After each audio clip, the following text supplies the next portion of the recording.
시청자 여러분 안녕하십니까? 출발 성공 투자 후반부 이어갑니다. 온인주입니다. 안녕하세요. 이혜은입니다. 간밤 미증시 혼조세로 마무리했는데요. CPI에 대한 경계감이 보다 짙어진 모습입니다. 글로벌 원샷 함께 보시죠. 네, 3대 지수 혼조세로 마무리한 가운데 등락폭 자체는 크지 않았습니다. 나스닥 지수만 0.03% 강보합권에서 마무리하는 모습을 보여줬는데요. 간밤에는 금리에 대한 이슈도 있었습니다. 제이미 다이먼 CEO가 주주 서한에서 금리가 8%까지 갈 수 있는 상황을 대비하고 있다라고 이야기를 했다라는 건데요. 그런데 사실 이 내용에 8%라는 숫자에 집중을 할 수밖에 없지만 그 안을 자세하게 들여다보면 금리의 레인지 자체를 2에서 8%로 제시를 하고 있습니다. 그만큼 금리 상황이 어떻게 전개될지에 대해서 확실한 전망을 내놓지 못하고 있다는 것으로도 해석을 해볼 수가 있는 거거든요. 이에 따라서 8%라는 숫자에 집중하기보다는 일단 단기적으로는 국채금리 수익률에 보다 집중해야 된다는 이야기가 나오고 있습니다. 현재 2년물의 급등세가 굉장히 무서운 가운데 4.8% 기록을 하고 있고요. 10년물의 경우에는 4.4% 여전히 높은 수준에서 유지가 되고 있는데 CPI 이후에 국채금리가 보다 뛰어오를 수도 있다라는 이야기가 있는 만큼 계속해서 주시를 해볼 필요는 있겠습니다. 자, 지금 CPI 예상치로는 헤드라인 CPI의 경우 3.4%, 근원 CPI는 3.7% 상승으로 연율로 전망이 되고 있는데요. 이 수치를 보다 높게 뛰어넘는 수치가 나타나게 될지 저희 당잠사에서도 꼼꼼하게 챙겨드릴 수 있도록 하겠습니다. 3년 기대 인플레이션이 다소 높게 나왔습니다. 뉴욕 연은의 발표였고요. 기존의 2.7%에서 2.9%까지 높게 나온 점도 국채금리에는 상당한 부담으로 작용을 했습니다.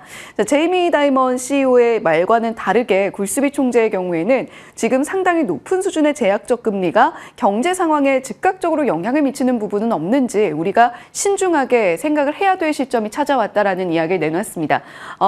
굴스비 총재는 물론 비둘기파로서 올해는 투표권을 가지고 있지 않습니다만 지난번 직전의 발언에서는 금리 신중론을 다시 한번 꺼내면서 비둘기파적인 의견에서 선회하는 것이 아니냐 이런 이야기도 있었는데 다시금 굴스비 총재의 본래 모습으로 돌아온 것도 확인이 됐습니다. 비트코인은 이제 반감기 앞두고 있죠. 7만 달러 선 돌파해서 7만 3천 달러 선까지도 터치를 해낸 뒤에 7만 2천 달러 선 움직임 보이고 있습니다.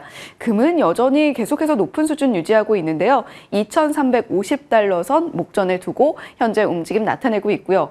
가자 남부 지역에서 이스라엘 군인들이 철수를 하고 있다는 소식 들려왔습니다. 여전히 중동의 지정학적 리스크 지속되고 있습니다만 WTI 원유 선물 간밤에는 0.5%가량 빠지면서 86.43달러 선에서 거래를 마쳤습니다. 자, 테슬라와 TSMC 이야기 잠시 후에 자세하게 짚어보도록 하겠고요. 비트코인 가격 오른 만큼 코인베이스 같은 종목들도 함께 움직인 만큼 우리 시장에서의 비트코인 관련 종목들도 한번 지켜보시면 좋겠습니다. 다이먼 CEO의 8%라는 발언이 주목을 받고 있습니다만 우리가 여기에도 방점을 찍어야 될 것 같습니다. AI는 증기기관, 전기, 인터넷만큼 혁신적이다. 따라서 모건 체이스도 역시 이런 상황에 대비를 하고 있다라는 이야기를 주주 서한에서 또 남겼습니다.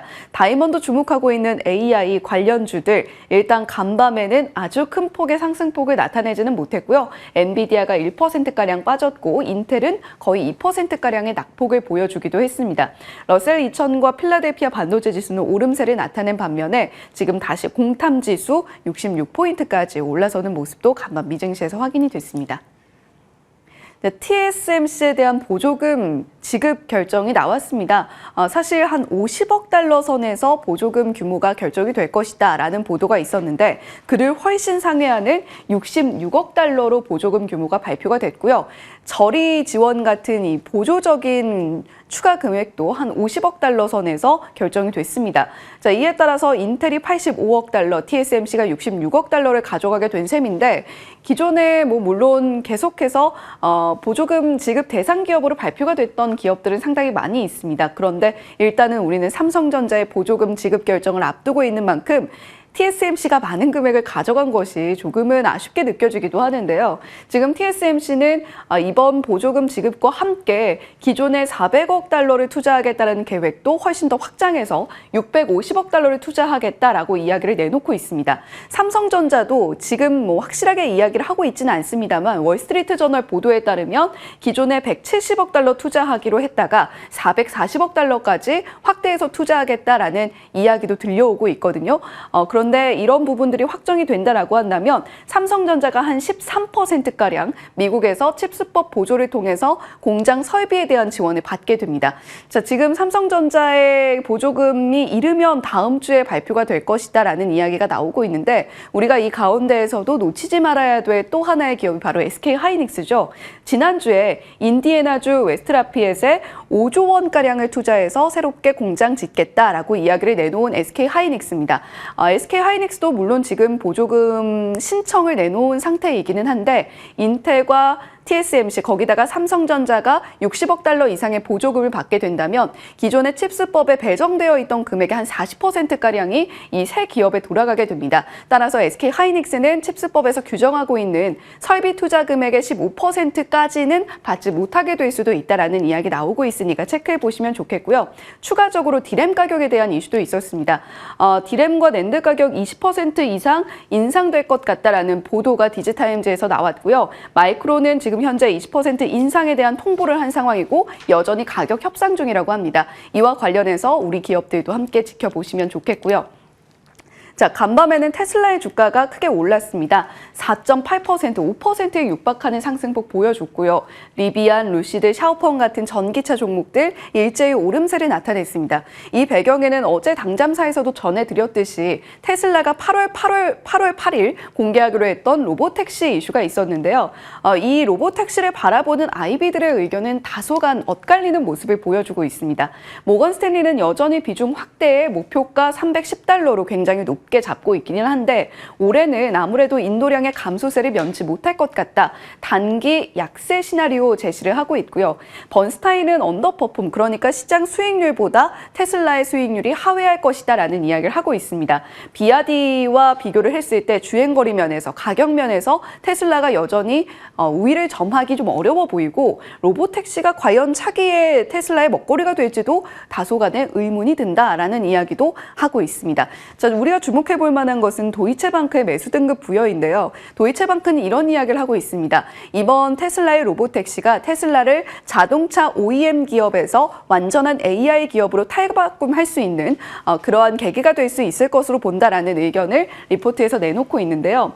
머스크 CEO는 이런 것을 또 의식을 한 걸까요? AI에 대한 이야기를 간밤 인터뷰에서 상당히 심도 깊게 했습니다. 인간을 능가하는 AI가 이르면 내년에 나올 수 있다라고 이야기를 한 건데 젠슨 황 CEO도 인간 능가하는 AI가 등장하기까지 5년 정도를 잡았거든요. 훨씬 더 그 기간을 짧게 잡고 있는 겁니다. 더불어서 이야기를 한 부분이 전력 부족을 또 한 번 언급했습니다. 어제 우리 시장에서도 전선주들, 전력기기 관련주들 잘 가는 모습을 보여줬는데요. 이 발언에 힘입어서 오늘 한 번 더 탄력적으로 움직여줄지 한번 지켜보시면 좋겠습니다.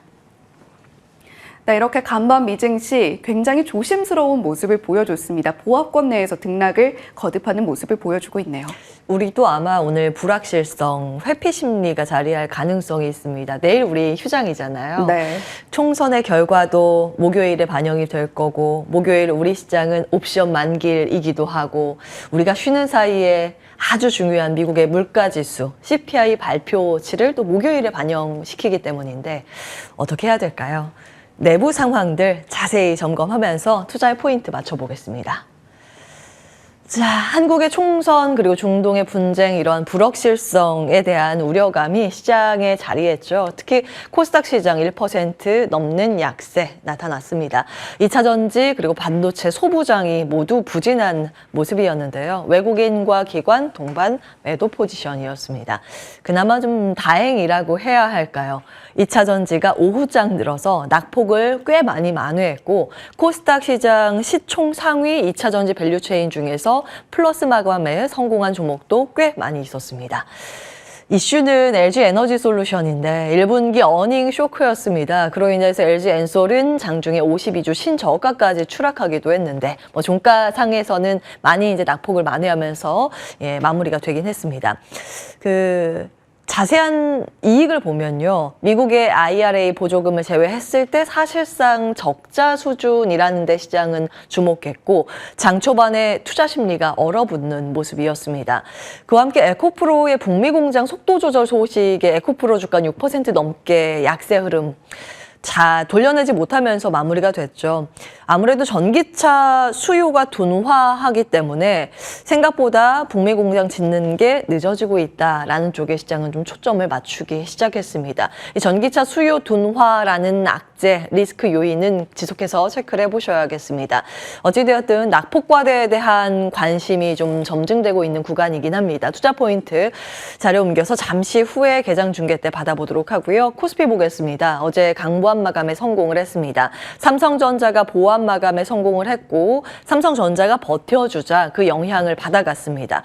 그와 함께 밸류업 기업과 바이오도 좀 반등세를 시연을 했죠. 외국인들이 코스피 러브콜 여전히 이어갔습니다. 2천억 원 이상 순매수세를 기록하는 상황입니다. 요즘 외국인들이 한국 주식을 쓸어 담고 있습니다. 물론 한국의 채권은 좀 팔자 기조를 보이고 있는데 올해 1분기 외국인이 순매수한 규모만 보면 15조 원을 기록했는데요.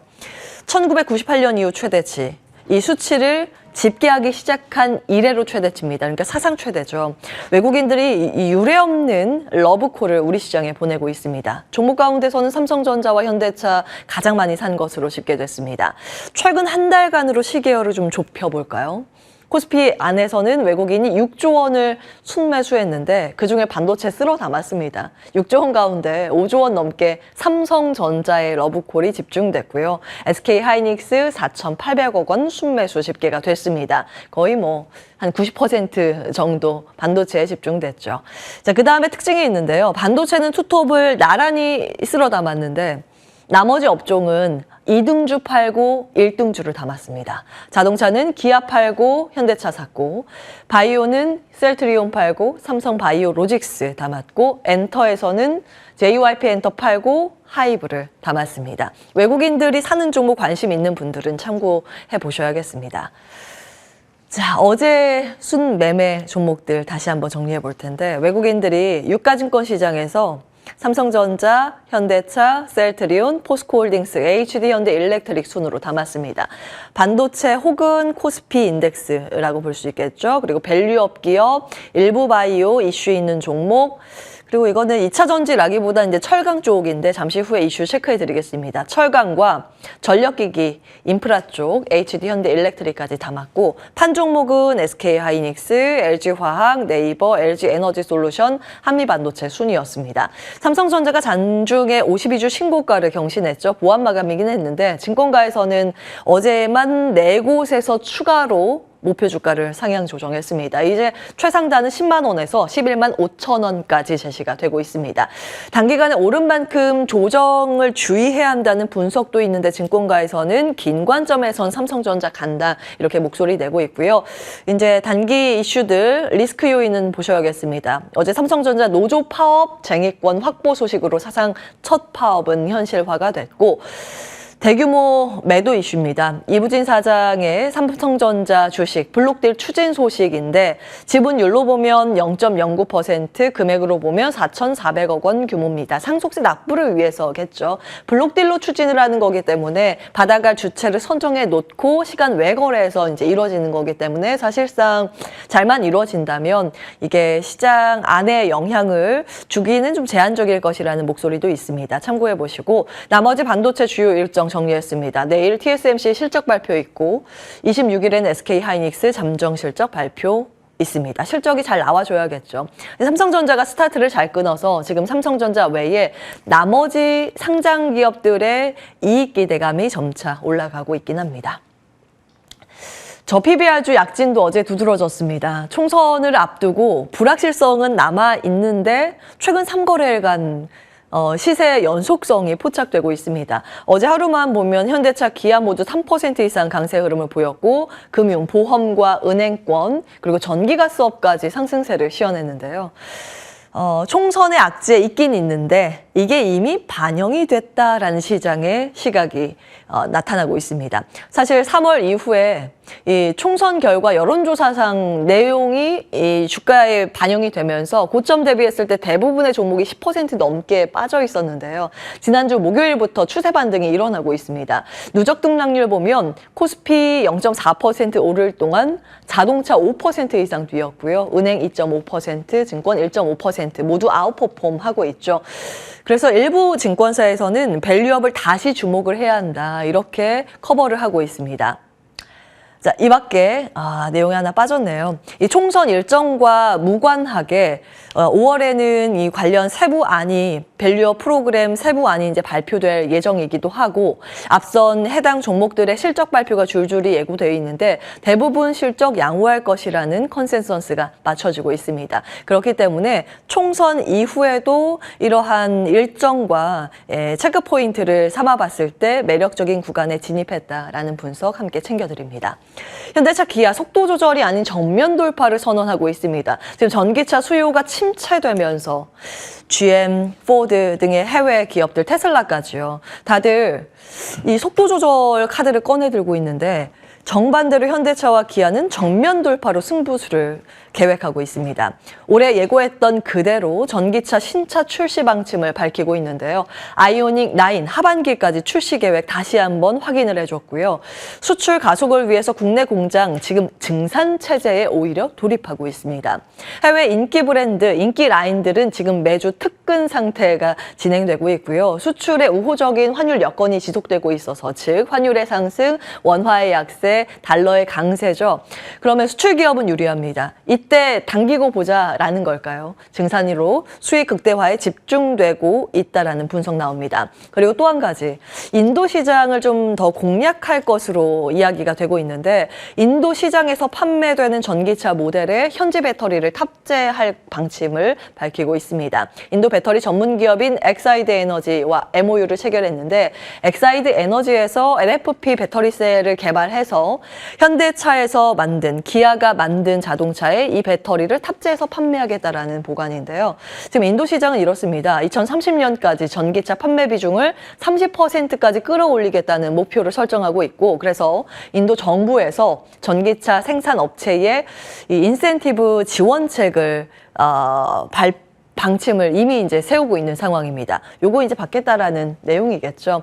좋은 성과가 나기를 바라겠습니다. 어제 그 밖에 움직였던 테마주들, 전선, 전력설비, 방위산업, 철강, 비철금속 눈에 띄었습니다. 한 가지 카테고리로 묶을 수 있습니다. 지정학적 리스크 불안으로 인해서 방산 수요 올라가고 지정학적 리스크로 인해서 원자재 가격 오르니 관련 섹터인 구리가 올라가서 전선 테마가 오르는 모습이고 철강, 비철금속도 원자재 쪽이죠. 추가적으로 이슈 체크해드리면 유럽연합에서 중국과 대만 때리기에 나섰습니다. 이쪽에서 생산되는 스테인리스 스틸의 수입세 부과를 검토한다는 소식에 우리나라는 반사수의 기대감으로 올랐고요. 앞서서 체크해드린 외국인들의 순매수, 포스코홀딩스라는 점도 같이 확인해 보실 필요가 있겠습니다. 전선 같은 경우에는 장중에 이 전력 인프라와 함께 움직였고 장 마치고 시간 외거래에서는 전선 붙은 기업 상승을 했고요. 빠졌네요. 세명전기, 제일전기공업, 전기 붙은 종목은 하락했습니다. 주의하셔야겠고요. 차익 실현 매물 출회가 이제 테마성 움직임은 굉장히 빠르다는 점 염두에 두셔야겠습니다. 시간의 특징주, 유리기판 테마 많이 빠졌습니다. OLED 테마 같이 밀렸는데 유리기판과 OLED가 이제 비슷한 종목군들이 있기 때문에 같이 체크해 보셔야겠고요. 그 밖에 비트코인 상승에 따라서 관련 테마주들 상승을 했고 HLB 계열사들은 무더기 상승했습니다. 진양공 회장의 글로벌 지분 추가 획득 소식이 좀 재료가 됐는데 HLB 글로벌 지분을 산다고 하면서 이 종목이 가장 크게 뛰었고요. 그리고 감사보고서 제출 기업입니다. 좀 늦었죠. 지각인데 어쨌든 적정 의견이 나오면서 고비를 넘겼습니다. 그 기업들은 상승세를 시현했고 아직까지 감사보고서 제출하지 못한 기업은 주의하셔야겠습니다. 코스피에서는 한 종목 남았고요. 나머지는 코스닥 종목입니다. HLB 일정만 체크해드립니다. 조금 전에 공시가 나왔는데 오늘 IR 개최 일정이 있습니다. 오늘 장 마치고 한 10분 뒤에 바로 개최가 시작됩니다. HLB 주주분들은 이슈 꼭 체크해 보셔야겠죠. 자, 원자재 거침없는 질주 이어지고 있습니다. 금, 은, 구리, 원유, 코코아 등 모두 올해 들어서 최고치를 경신하고 있습니다. 간밤 원유가 쉬어가긴 했는데 여전히 고점 근처에서 가격이 형성되고 있죠. 경기는 미국은 아직도 좋고 중국은 회복 조짐이 제조업 지수를 통해서 잡히고 있습니다. 이스라엘, 이란 갈등 격화하죠. 산유국들은 증산은커녕 감산 지속적으로 하고 있죠. 미국 셰일 오일 생산은 둔화하고 있죠. 그러면서 유가 올라가고 광산 공급 차질로 인해서 중국 내에서는 재련소 감산에 들어갔습니다.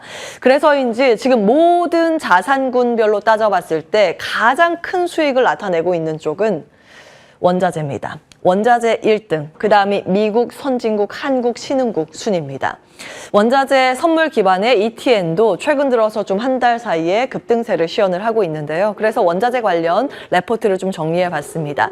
그 모건스탠리는 국내 정유 산업을 좀 긍정적으로 봤고 선호하는 종목들 순 배열로 해봤습니다. 롯데케미칼을 가장 긍정적으로 분류를 했고요. 시장 분류 테마주까지 이건 이제 테마성 움직임입니다. 참고 정도만 하시면 되겠습니다. 당잠사였습니다.